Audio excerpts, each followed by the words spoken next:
गुलबाग, मैं तेरे को यार हर बार पीटूंगा, मत किया कर यार ये सब। Sorry sir. पढ़ लिया कर। सर मैं पढ़ता हूँ सर, आपकी इजी ट्रिक से मुझे सारा याद हो जाता है। अच्छा सर, मेरे तो मार्क्स भी इस बार फुल आए हैं। नहीं वो तो ठीक है, चल फिर भी बेटा पढ़ लिया कर, तेरे को क्या मारूं बार बार, ठीक है। Okay sir, thank you sir.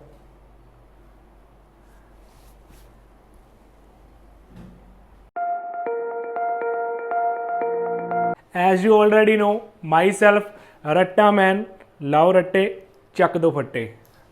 आज हम करेंगे जर्नल की इजी अप्रोच। आपने देखा होगा जब हम जर्नल की कैलकुलेशन करते हैं तो ये बहुत बोर्डम हो जाता है।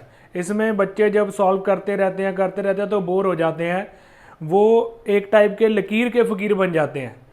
आपने इजी वे से सीधा आंसर निकालना है। मैंने यहाँ पर ऑलरेडी जर्नल लिखी हुई है, हमने इससे लेजर की पोस्टिंग करनी है। हम बहुत ज़्यादा फॉर्मेट नहीं बनाएंगे। अब बात करते हैं कि यहाँ पर हम अकाउंट कितने प्रिपेयर करेंगे। 1 2 3 4 5 6, यहाँ पर 6 अकाउंट्स प्रिपेयर होंगे। अब पहले कैश का काउंट करते हैं। हमने कोई भी यहाँ पर फॉर्मेट नहीं खींचना, सिंपल वे से हम करेंगे। आपने क्या करना है, जो जहाँ जहाँ पर आपको ना कैश नज़र आ रहा है वहाँ पर हम टिक लगा लेंगे, क्योंकि पहला अकाउंट हम कैश का बनाएंगे। नंबर 1 लिखा हुआ है यहाँ पर, टिक कर लेते हैं। जहाँ जहाँ भी आपको कैश नज़र आ रहा है, ठीक है। अभी हम क्या करेंगे, अब देखो पहले कैश क्या हो रहा है, डेबिट हो रहा है 1 लाख। आप अपने मन में सोच लो, कैश डेबिट हो रहा है 1 लाख। नेक्स्ट अगली एंट्री में कैश क्रेडिट हो रहा है, मतलब कैश जा रहा है 20,000, उसमें से लेस कर दो, बचा 80,000। फिर कैश चला गया 10,000, बचा 70,000, 70,000। फिर कैश आ गया 40,000 की आपने सेल करी, पैसा आ गया 70 + 40 1,10,000। उसके बाद परचेज करिए 40,000 चला गया, 1,10 - 40 70,000 बचा। देन कैश फिर आ गया 20,000, अभी 90,000 हो गया आपका बैलेंस। आपने मशीनरी सेल करी है 30,000, फिर आ गया, मतलब आपके कैश का बैलेंस आ गया 1,20,000 without preparing T shape format. हमने यहां पर कैश का आंसर निकाल दिया 1,20,000। लो जी, बिल्कुल सिंपल वे से। अब वो बच्चे बोलेंगे कि सर इसका कैरी डाउन कौन सी तरफ है, ब्रॉड डाउन कौन सी तरफ है।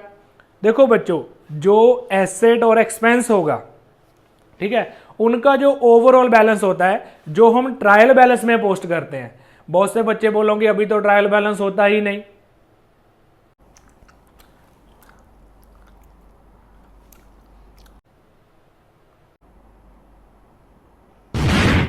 गुलबाग सीधा आओ।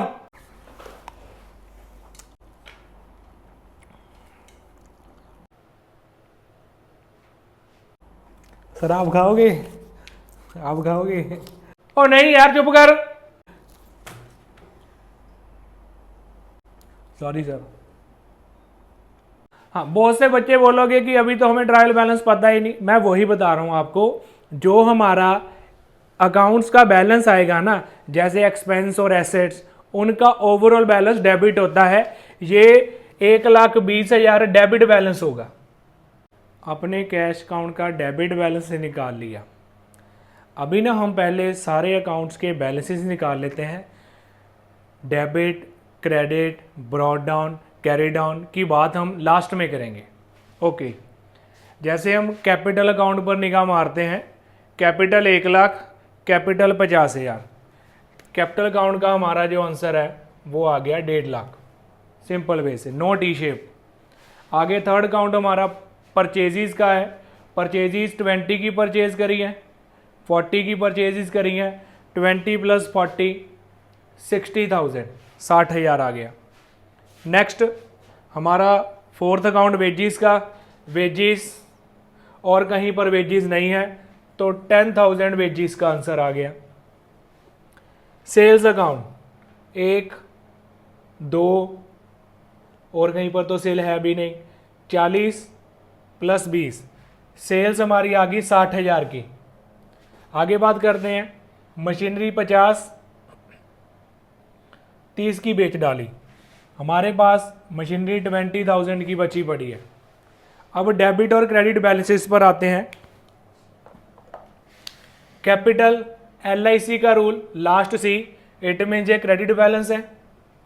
Purchases expense nominal account, expense है तो debit. Wages expense debit. Sales nominal income credit, LIC में इनकम उठा लिया। Machinery asset, that's why debit balance. आपको डेबिट क्रेडिट बैलेंस पता चल गया। ब्रॉट डाउन और कैरी डाउन का कॉन्सेप्ट समझने के लिए हम हेल्प लेंगे टी शेप अकाउंट की। टी शेप अकाउंट यहाँ पर भी EA का रूल लगाएंगे फर्स्ट वन में, यहाँ पर मैं LIC का रूल लगा दूंगा। जो LIC होता है लायबिलिटी, इनकम और कैपिटल, इनका क्रेडिट बैलेंस होता है। क्रेडिट साइड हमारी ये है DC वाला concept, DC debit side, credit side. अभी जब हम लेजर कंप्लीट करते हैं, जैसे मान लीजिए पहले मैं LIC का कॉन्सेप्ट उठाता हूँ, कैपिटल का ही केस उठाता हूँ, कैश का बाद में करते हैं। कैपिटल का क्रेडिट बैलेंस है, इट मीन्स जो आपका पूरा अकाउंट बनने के बाद यहाँ पर दोबारा ब्रॉट डाउन आएगा। आपने लेजर अप्रैल की बनाई है, जो मई का बैलेंस आएगा, मई 1 का ब्रॉट डाउन, ये वो वाला बैलेंस है 1.5 लाख, ये वाला। इट मीन्स इस अकाउंट का जो कैरिड डाउन बैलेंस हमने निकाला है 1,50,000, वो डेबिट साइड ही है। इस बात का आपने बहुत ध्यान रखना है, कहीं ये ना हो कि आप सारा ही गलत कर दो एग्जाम में। रिपीट करता हूँ, ध्यान से देखो, हम जो यहाँ पर बैलेंसेस निकाले हैं ना, ये अगले मंथ के ब्रॉट डाउन के हैं। एक्चुअल में माने भी यही जाते हैं, बट इनका जो क्रेडिट CD होगा ना, इनका जो CD बैलेंस होगा, कैरी डाउन बैलेंस होगा, वो ऑपोजिट होगा। जैसे कैश का कैरी डाउन की बात करते हैं, वो क्रेडिट साइड होगा, इसका कैरी डाउन डेबिट साइड होगा, इसका carry down credit side, credit side, debit side, credit side. ये जो बैलेंसेस हमने लिखे हैं, ये अगले मंथ के ब्रॉट डाउन है।